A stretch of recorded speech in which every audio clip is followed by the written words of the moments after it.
We are going to start like we normally do, sit bones kind of sliding up towards the front end of the chair, and then just resting your hands on your thighs. Take a moment, just kind of roll the shoulders out, up and down and back.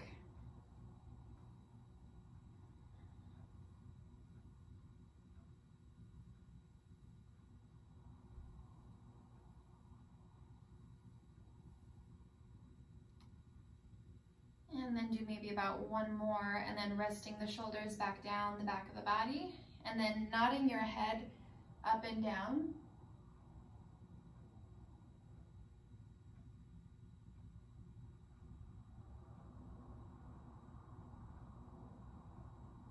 Just starting to notice where there may be some tension or tightness in your body through the muscles or the joints.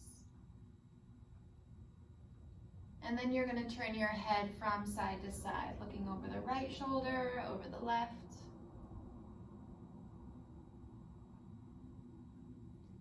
Your spine this whole time tries to stay nice and lifted. Little slight engagement in your belly muscles.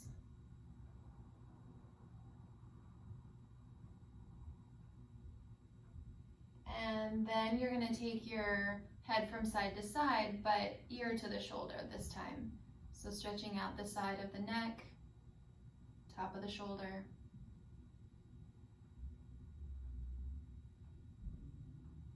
This usually, for most of us, is a really kind of tight spot.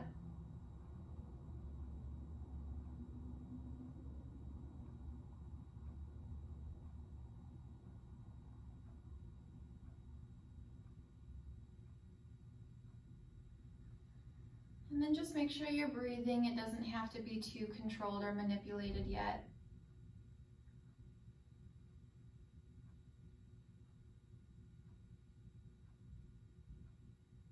And then bringing your head back up onto the shoulders.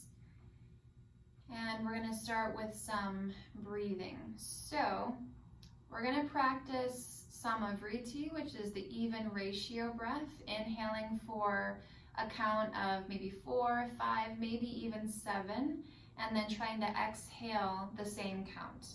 So when you're ready, you're going to nose breathe with this one. Inhale through the nose and think of filling the belly for, again, a count of 4, 5, 6, or 7. And I'm not going to cue the breath necessarily or count it specifically with one number, because I want you to follow your breath to the point where it goes. And then exhale, trying to release the breath for that same length of time. What we don't want to do is create stress in the body because of the deep breath. So that's where I say you want to go to where your capacity is. Definitely trying to challenge it a little bit, but there's a fine line between challenging our body and challenging our breath, and then kind of crossing over the line into creating stress or it being too much. So inhaling through the nose, exhaling through the nose. Another very kind of relaxing technique in this breathing pattern is to slightly close the back of the throat as you exhale and as you inhale too. So that way it almost feels like as you exhale specifically, you're trying to fog a mirror, but with keeping your mouth closed.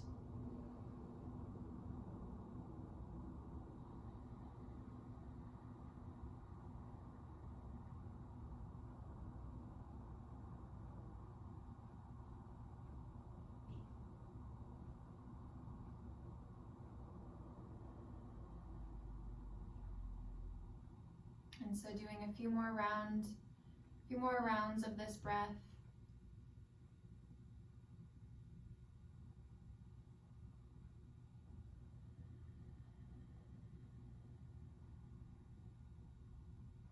Noticing how this breathing pattern makes you feel.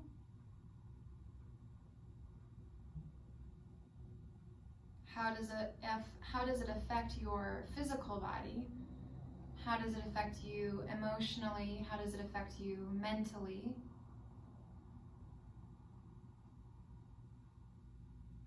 Are you able to keep your jaw and your tongue relaxed as you breathe?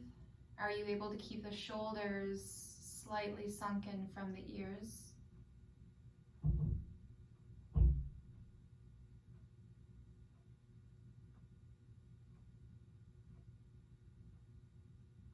Are you truly taking your inhale all the way to the bottom of your lungs and filling your belly?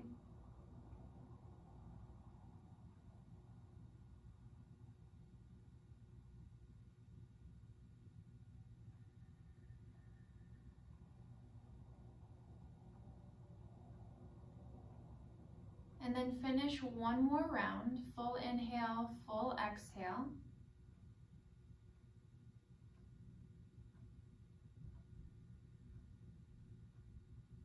And then take one more deep breath through the nose, but exhale out of the mouth and just release. All right, so the second pattern or second technique of breathing we're gonna do is just called a 4-7-5 breath. So what that means is you're gonna inhale through the nose for 4 counts, you're gonna hold the breath for 7 counts, and then you actually exhale out of the mouth. It's very actually typical to the Pilates breath. So you exhale out of the mouth for 5 counts. So if that 7 count hold is already kind of freaking you out, that's fine. Try for 6, maybe even 5, but your 4 and your 5 count with the inhale and exhale, do try and maintain those. And then just maybe after a couple of rounds, you feel like you can extend that retention of breath up to the 7 count.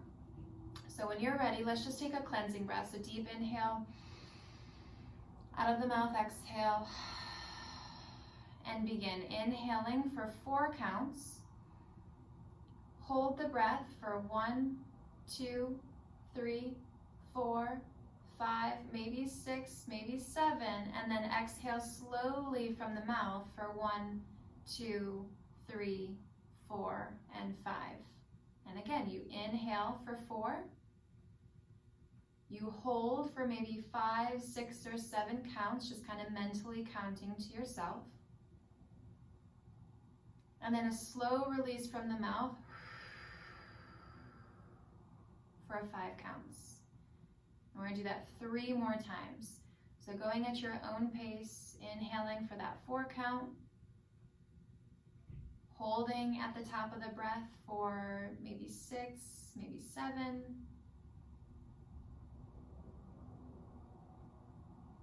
exhaling for 5,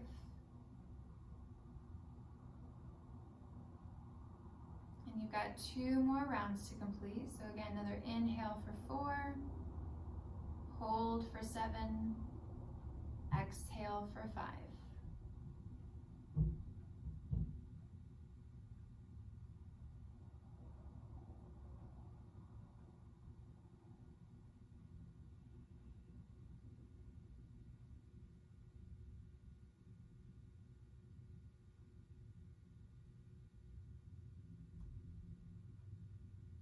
And when you've finished all of your rounds, take 1 more deep breath in through the nose and exhale, audibly exhaling out of the mouth.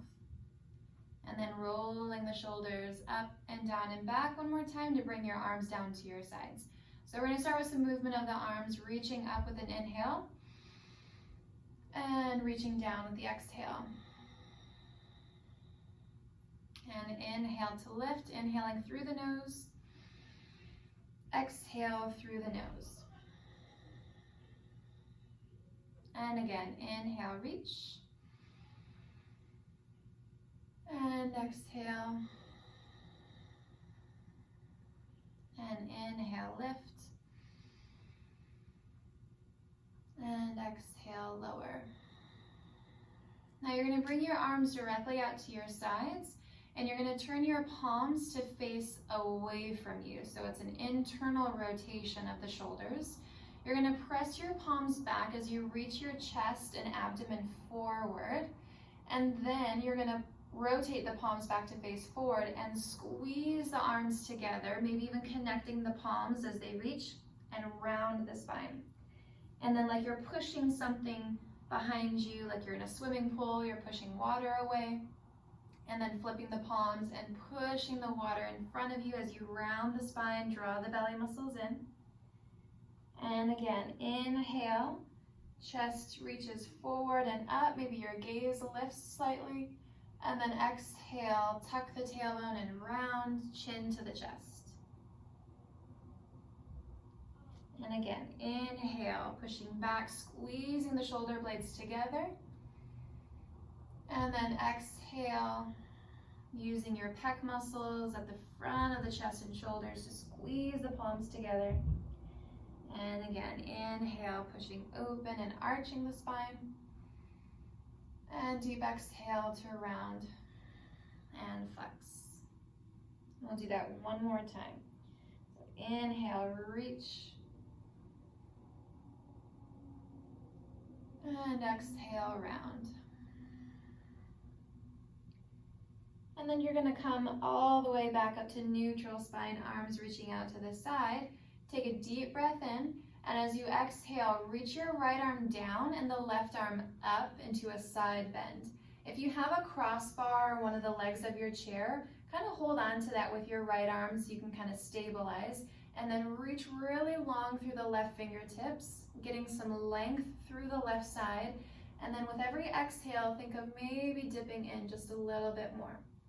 So your inhale can kind of retreat a little bit, come back up slightly, get a little bit of space in that left side, and then exhale, reach up and over. And we'll do one more deep breath in, get a little length. And exhale, get a little deeper. And then inhale, bring everything back up, arms reaching out to the side. And exhale, lower the left arm, reach the right arm up. Take another deep breath in as you reach to the sky. And then as you exhale, think of right fingertips reaching to the left wall. And again, inhale, lifting slightly just to get some space. And exhale, up and over. It's always a really great practice to have to inhale and think of lengthening or getting space between the vertebrae of the spine before we go deeper into flexion. So this is a lateral flexion, so it's not necessarily a forward round, but side bending is still a flexion of the spine. Do one more. Inhale and exhale. And then inhale, lift, and exhale, lower the arms. So with your sit bones towards the front end of your chair, you're going to take the right ankle and cross it over the left knee. So more than likely, I already feel a stretch in the hip without even leaning forward. It's not super intense and I could go deeper. So what I'm going to think of doing is lifting up really nice and tall, the shoulders pulling back. If there's any sensation going on in your knee, you want to flex the foot. And then you're going to lean slightly forward. Think of hinging forward instead of rounding. That way, if you were to be behind you or to the profile to the side, and you were looking at yourself, your spine would be straight, but at a slight angle.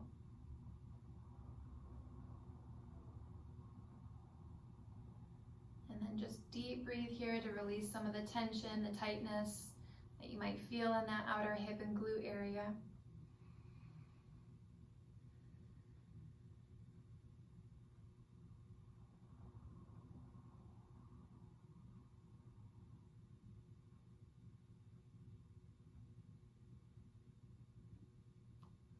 And then go ahead and lift the torso back up over the hips and take the right foot back down to the floor.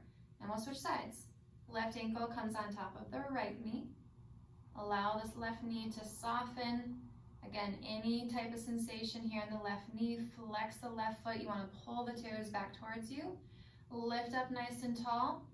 Roll the shoulders back. And then if you want more intensity, if you want to go deeper and feel this a little bit more, then you hinge forward slightly.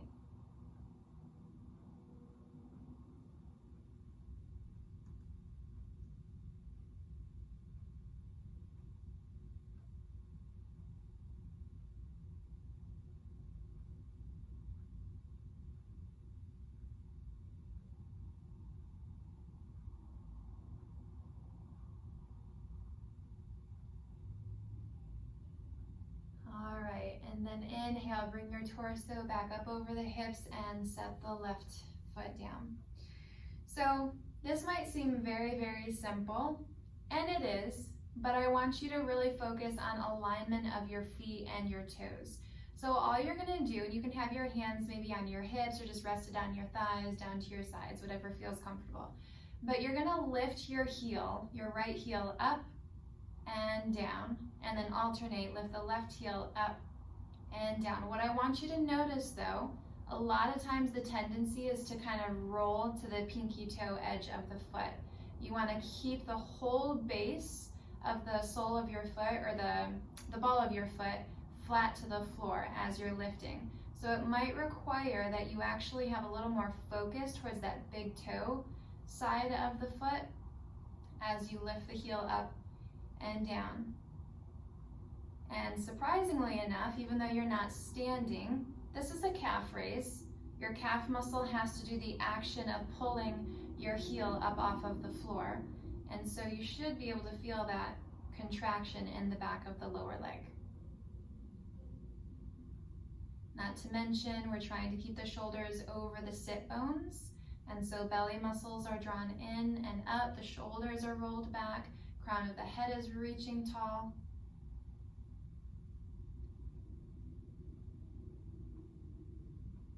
It's probably one of the greatest things that I've come to experience with yoga and with Pilates is that really small movements, when you're focused, when you're doing them mindfully, when you have everything else engaged in your body to support the action, you can feel quite a lot. And then not to mention, you're using some of the smaller muscles of the body that in a lot of bigger exercise movements don't really get used.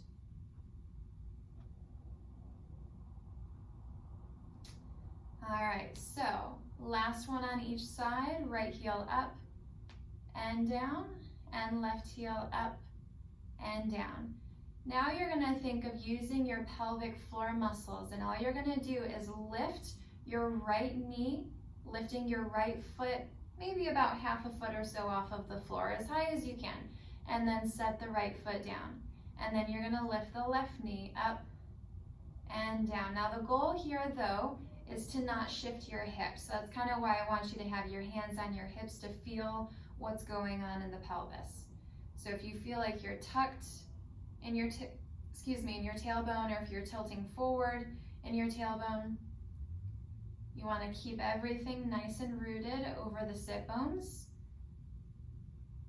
and just feeling if there is a weight distribution or an unevenness to the hips as you lift and lower. And this is where, again, pelvic floor muscles are going to come into play. Your hip flexors are doing exactly what they're meant to do. They're flexing at the hip. So it's not to say that they're not being used, but we don't want to feel them too much. We want to be able to tap into these deeper pelvic floor, low abdominal muscles. And again, they're muscles that don't get touched. Even when people do sit-ups, more than likely, they're just kind of touching the surface abdominal muscles rather than the really deep muscles. Smaller movement, smaller muscle.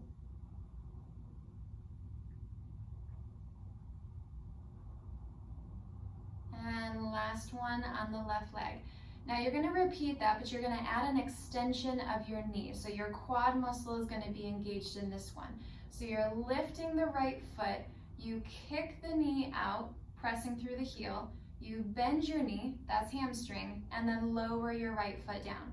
Then the left foot lifts, you extend at the knee, you bend at the knee, and set the foot down, all without leaning back. That's probably going to be the hardest thing. So once your knee extends, we kind of want to counterbalance. Our body wants to naturally do that, but you're going to have to fight that desire and stay really nice and rooted. It might mean that your leg doesn't lift as much, and that's fine.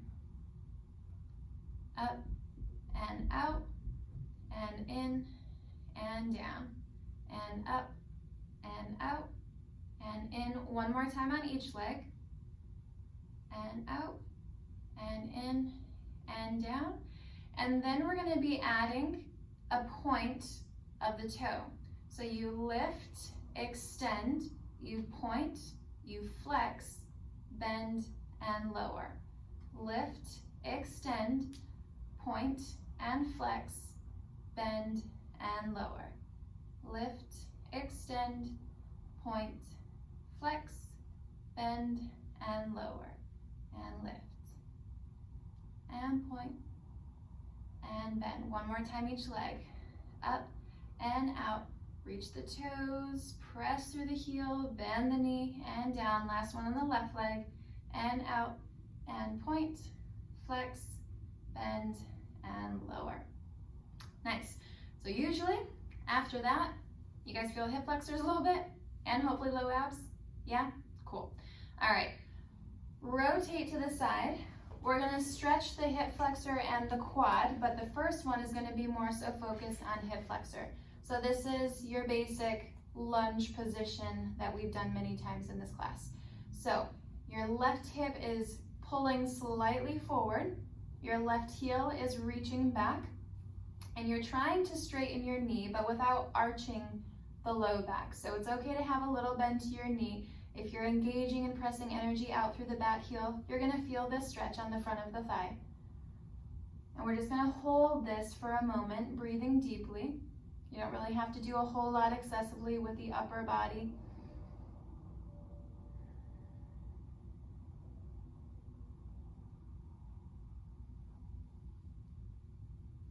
Sometimes placing your hand on your left hip and kind of dropping the hip and slightly pressing it forward can deepen and intensify the stretch. It's just kind of setting your hip more into a neutral position.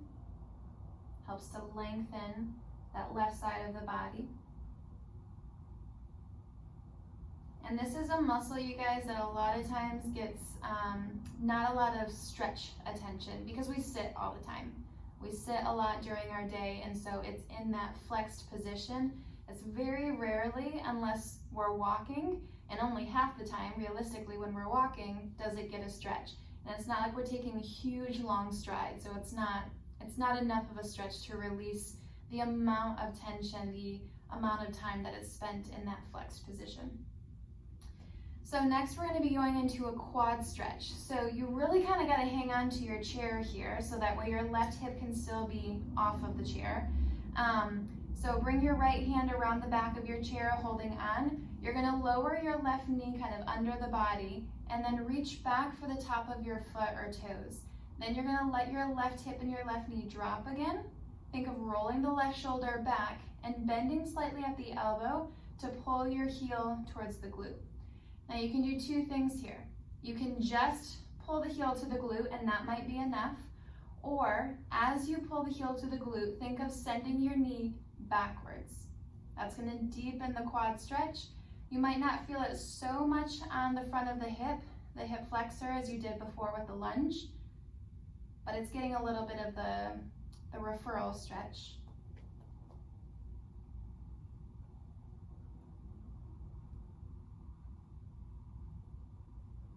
Take a couple more breaths in and out, and then very gently, be careful not to slingshot the foot, lower the foot down and bring the left foot all the way in front of you and slide your left hip onto your chair.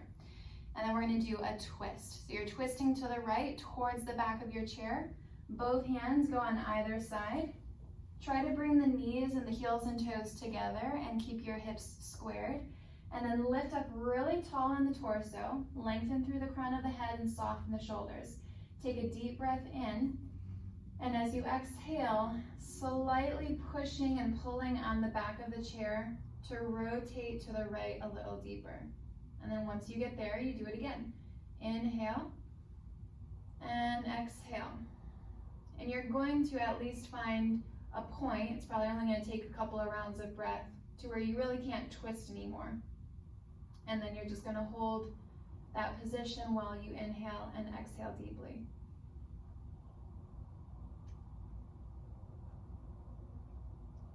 Make sure your shoulders are soft, make sure your jaw and your tongue, all of the facial muscles are relaxed.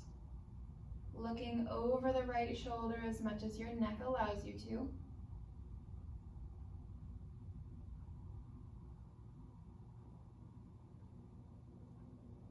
and then gently unwinding to come back all the way around. And we'll shift all the way to the left. And we'll start again with the lunge. So your right hip comes off of the chair slightly, your right foot slides back, dropping your knee, and then pushing out through the right heel. Again, your right hand can kind of come to your hip and push that hip down and slightly forward. Should feel like a pretty decent hip flexor stretch.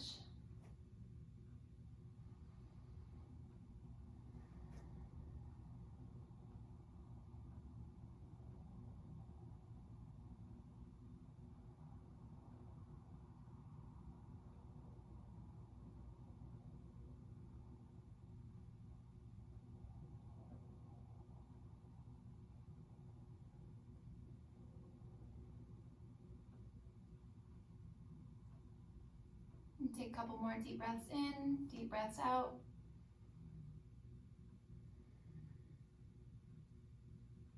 And then reach for the back of your chair so you can slide your right knee and foot in. And then you're going to reach for the top of the foot or toes. Drop the right knee and hip again. And then use your right hand to pull your heel towards the glute. And then maybe even pressing your knee back away from you.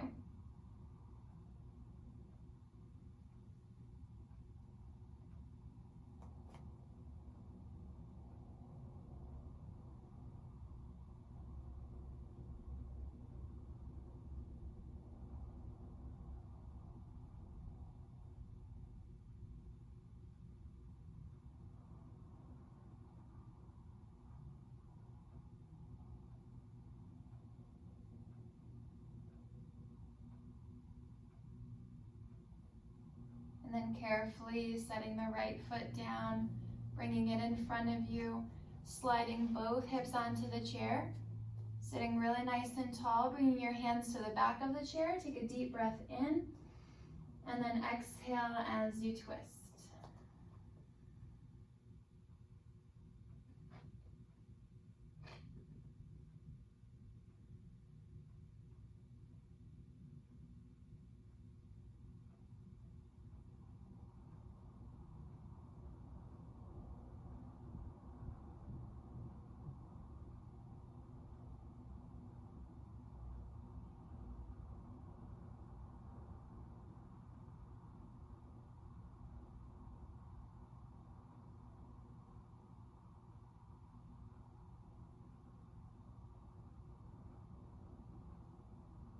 Take one more deep breath in and deep breath out.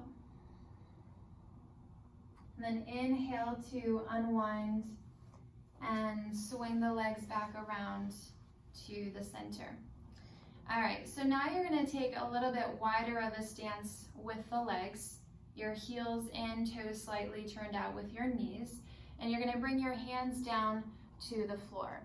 So if your palms can't touch the floor, you can always kind of prop yourself up on the fingertips. Blocks here are a good option as well, something to kind of support you. What I want you to think of trying to do is straightening your spine. So thinking of lengthening the spine, reaching your torso or the sternum away from your low back. It's kind of like the visual that always kind of helps me. If you think of your sternum reaching away from the low back as you get some length. And then from there, you're going to bend your elbows and you're going to round, allowing the crown of the head now to fall towards the floor in between the legs. So here, more than likely, you're feeling a pretty good stretch on the inner thighs, high up into the hips and the groin region. Keep your knees slightly pushed out towards the pinky toe edges of the feet.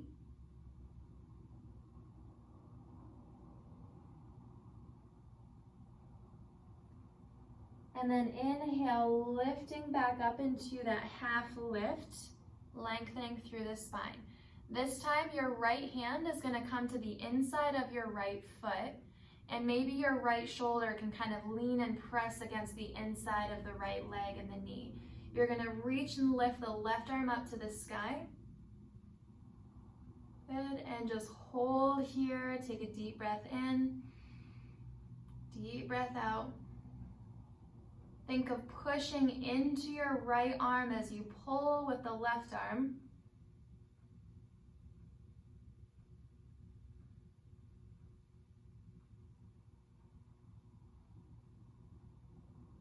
And then take one more deep breath in and exhale. Bring the left arm down to the inside of the right leg, so alongside the right arm. And then you're gonna crawl both arms a little bit further out towards the right corner of your foot or reaching past your toes, reaching on this diagonal. And then you can drop your head and chest again in. So now targeting the left side of your body. Usually I feel this kind of all in that lat muscle area, maybe a little bit of the QL muscle.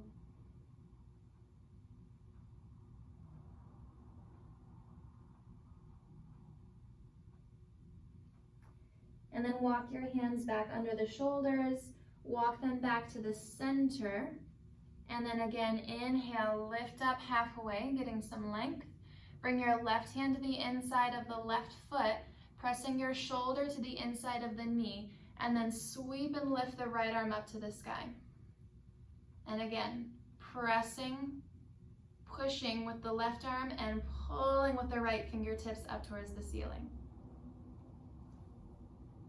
Something to keep in mind too, if your hands feel like your left hand feels like it can't be comfortably all the way on the palm, you can always press up to your fingertips. You can always hold on to your foot or your ankle. That kind of is your natural prop, your God-given prop.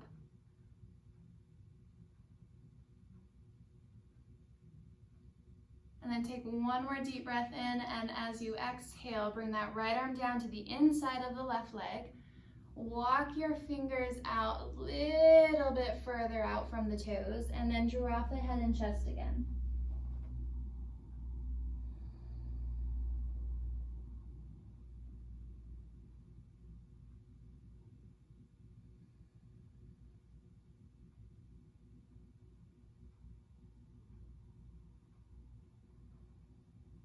Walk your hands back under the shoulders and then walk your hands back to the center. Do one more inhale and length of the spine, and then exhale, round the center. And you're gonna roll up bone by bone. So kind of pushing away from the floor, draw your belly muscles in, and roll the shoulders back and stack the head, and then just heel toe the feet back together. All right, how we doing? Good? Awesome. All right, so we're gonna come to standing, and we're gonna finish the rest of the class before Shavasana in a standing position. So go ahead and come up.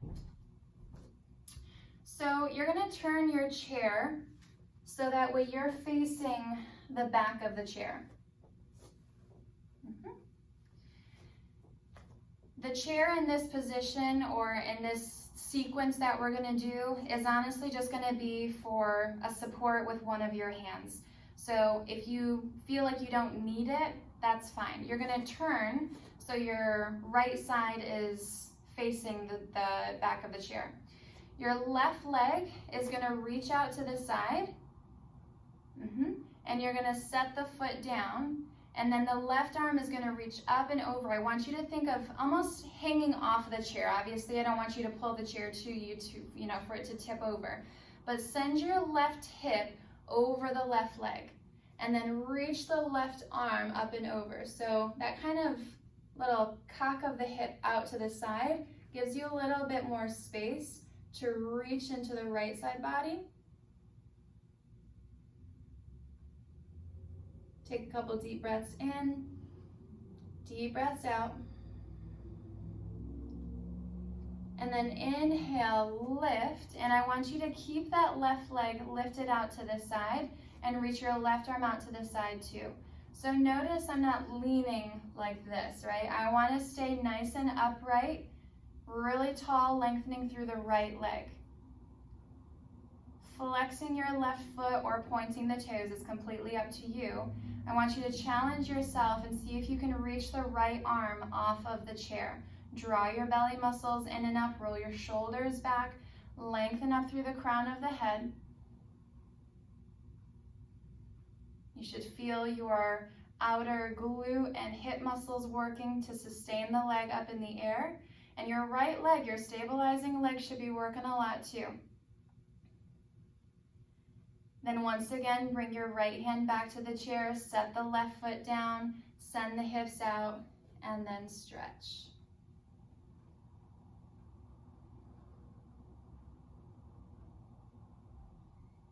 Good, and then coming up, we're gonna do that one more time. Lift the left leg. See if you can balance, squeeze the glutes. Reach the right arm out to the side if you can. If not, it's completely fine to keep your hand down to the chair. Make sure there's a little soft micro bend in the right knee.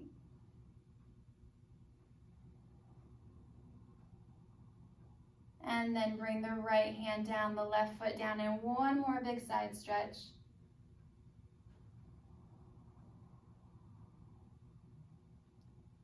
And then coming back up. All right, so still with the focus on that same stabilizing leg, kind of same action or moving leg, your left foot is going to turn, or your left knee is going to turn out. We're going to come into tree pose. So your foot can come to the inside of the right ankle, kind of anchoring down with your toes. It can come to the inside of your calf, or it can come to the inside of the leg, higher up on the inner thigh. Just make sure you're not pressing your heel against your knee joint.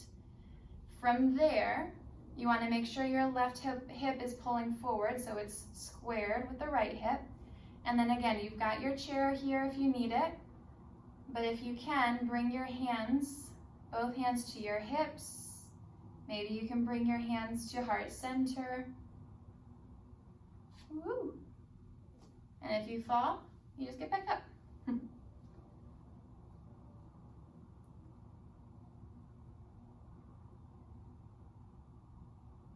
It also helps to find your drishti, or your focal point.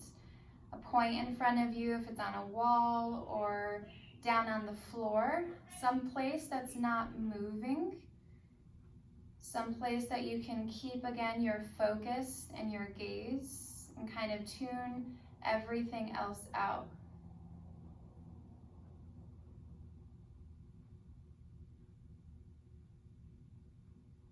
Take a couple more deep breaths.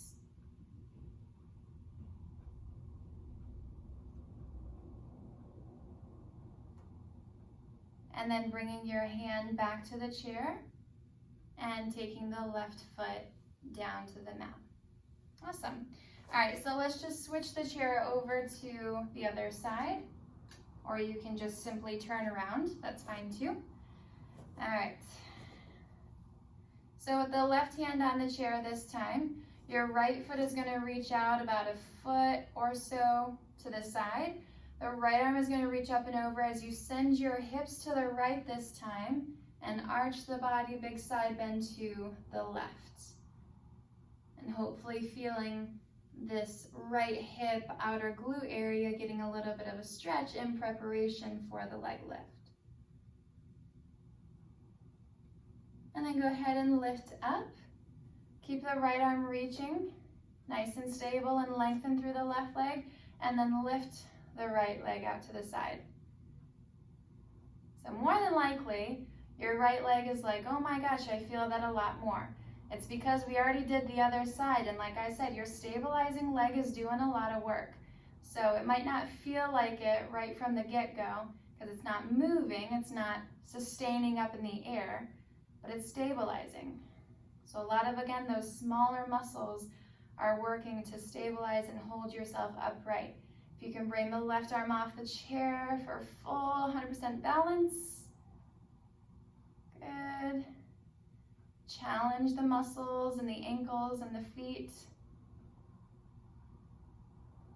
And then bring the left hand down, the right foot down, and up and over again. Send your right hip out and reach to the left.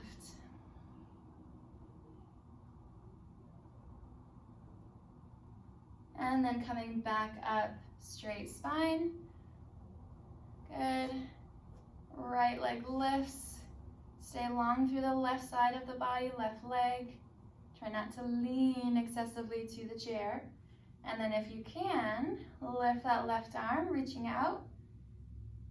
You should feel some shoulders and arm muscles, belly muscles pulling in and up, back muscles stabilizing for your posture, left quad and glutes stabilizing the left leg, and then the right outer hip and glute muscles keeping that leg lifted. And again, bring the left hand down, right foot down, and one more big side stretch.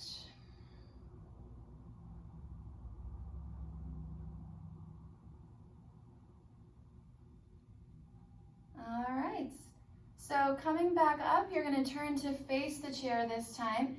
Hands are going to come on the back of the chair. You're going to send your feet back, and you can adjust that as needed. You can step back or closer in if you need. Send your hips back and drop your head and chest through the arms and shoulders. So this is a little bit of a downward facing dog, slight inversion, just depending on how far your chest comes through the arms. But having your arms, your hands elevated is going to give you more opportunity to let the chest sink through and get that really good front of the body, chest and shoulder stretch. Just make sure that the shoulders aren't hiked up to the ears. You want to give a little bit of space. And then if you feel like you need to do some movement here, just depending on how your hamstrings and your calves are feeling, you might alternate bending one knee as the other one straightens.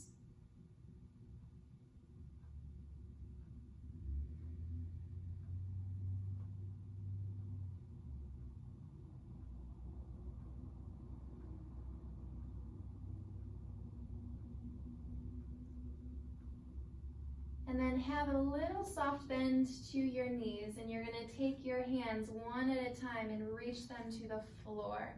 So coming into a full forward fold. Allow your head and chest to relax, allow your arms to dangle, your head to hang off of the spine, even nodding your head a couple times just to ensure that it is truly just kind of hanging loose.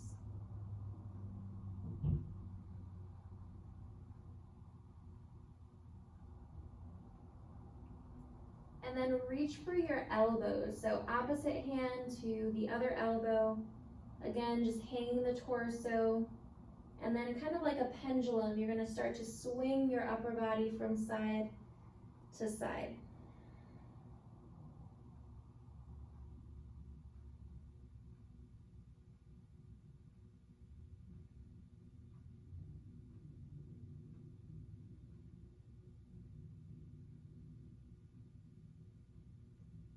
And then eventually making your way back to stillness. Release your hands back to the floor. And then with a really long inhale and drawing your belly muscles in, you're going to roll up the spine bone by bone. If it hurts your low back, you can guide with your hands walking up the legs. As your shoulders roll back and your head lifts, turn your palms to face forward. Close the eyes, soften the breath and breathe.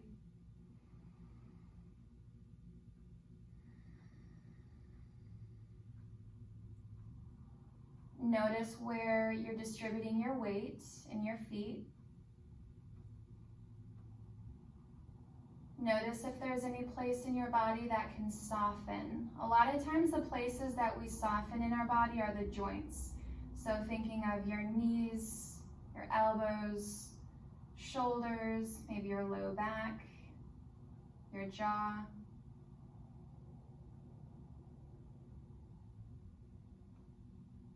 And then have this really strong stance, this strong position, but with some softness to the body. So your fingers don't have to be rigid and really straight. You can have a soft bend and curl to the fingers. Same thing with the elbows.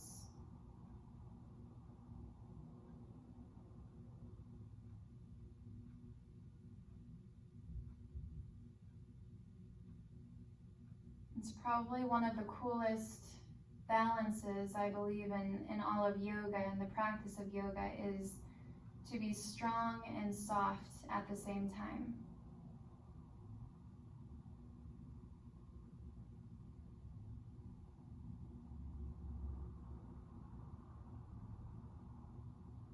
To feel like you are in a position of power, but also having a sense of grace and humility.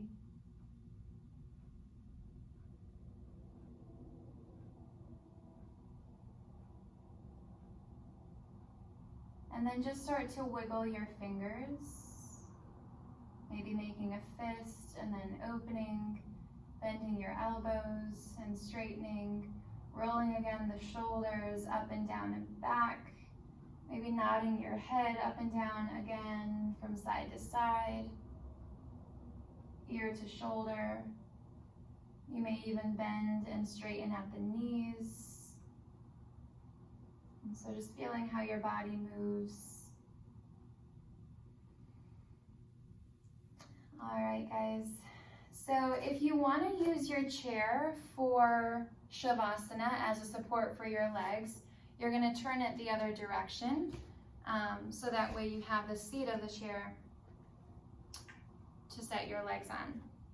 So feel free there at home to turn out your lights, have maybe a little bit softer lighting, grab a blanket if you're slightly cool, a bolster for under your knees if you don't like the option of your feet on the chair, or even potentially just foregoing the chair altogether and coming into a more traditional sense of Shavasana with your legs all the way out on the mat.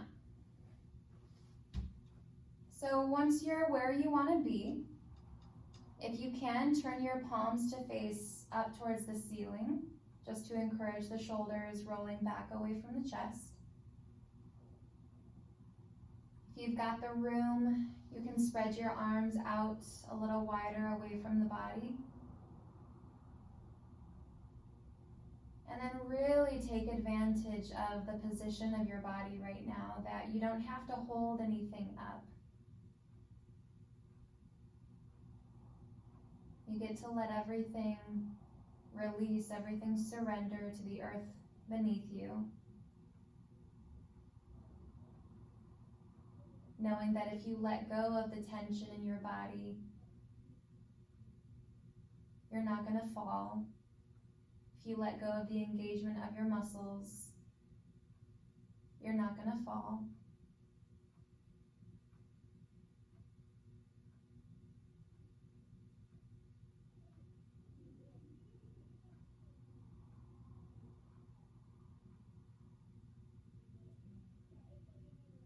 And then eventually bringing your breath, if you haven't already, back to neutral or back to a natural pace. And just soft, organic inhales and exhales.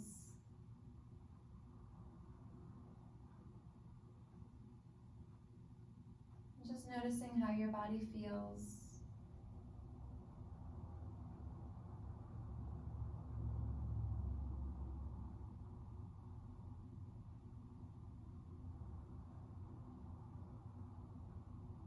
Maybe you notice a calmness to your breath that you didn't experience before coming to class, or at least that you weren't aware of.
as you keep breathing and as you remain still,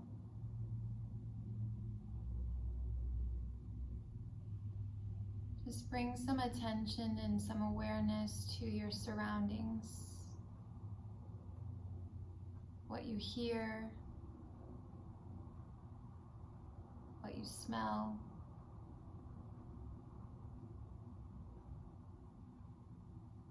Maybe even feeling the air around you against your skin.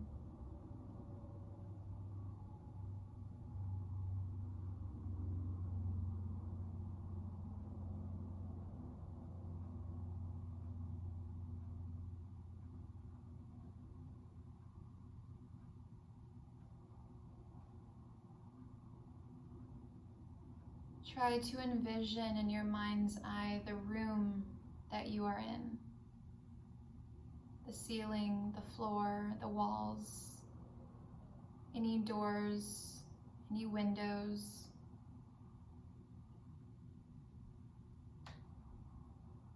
Any objects, any people that share the space with you.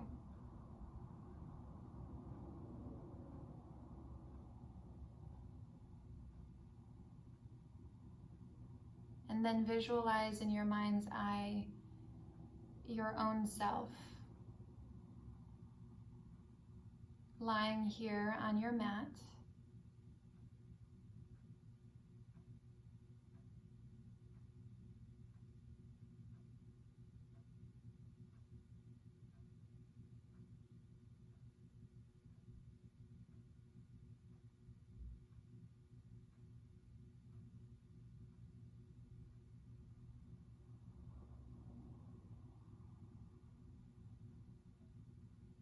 and then giving yourself opportunity and permission to start to move.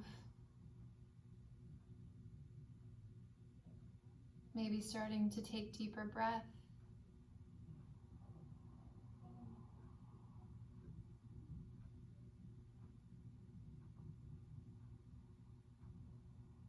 If it feels good, you can reach your arms overhead and give yourself a really big stretch. And as your arms come down, draw your knees into your body and give yourself a big hug.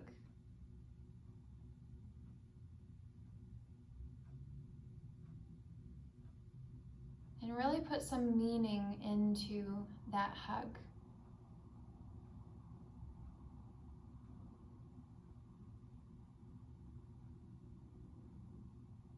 Is there something in you, in yourself,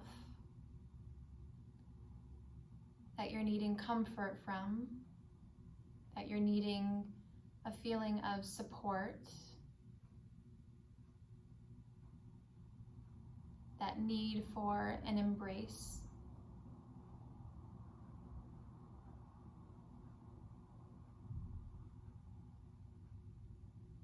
Human interaction is very special.